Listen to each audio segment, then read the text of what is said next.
ఆనాడు మా తాతగారు హైదరాబాద్లో క్యాన్సర్ ఇన్స్టిట్యూట్ ఉండాలి, వరల్డ్ క్లాస్ ఇన్స్టిట్యూట్ ఉండాలి, మనకంటే ఆర్థిక వనరులనే అమ్మమ్మని అమెరికాకు తీసుకెళ్లి ట్రీట్మెంట్ ఇచ్చాం, అలాంటి ట్రీట్మెంట్ హైదరాబాద్ కేంద్రంగా తీసుకురావాలని బసవ తారకం క్యాన్సర్ ఇన్స్టిట్యూట్ ప్రారంభించారు.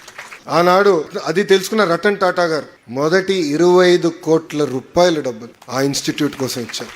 ఇది ఇప్పుడు 25 కోట్ల రూపాయలు కాదు, ఇది 1992-93లో ఒక్క ఫోన్కి ఆయన 25 కోట్ల రూపాయలు ఇచ్చారు. అంతెందుకు మనం 2014లో తెలుగుదేశం ప్రభుత్వం ఉన్నప్పుడు హుదూద్ తుఫాన్ వచ్చింది విశాఖపట్నానికి. ఆనాడు నేను టాటా ట్రస్ట్ సిఇఓకి ఫోన్ చేసి ఇట్లా హుదూద్ వచ్చింది కొంచెం ఆదుకోండి అని కోరితే ఆయన ఫోన్ పెట్టేసి 30 సెకండ్స్ తర్వాత నాకు ఇప్పుడే రతన్ టాటా గారితో మాట్లాడాను, 3 కోట్ల రూపాయలు మేము ఇప్పుడు నిధులు ట్రాన్స్ఫర్ చేశామని చెప్పారు.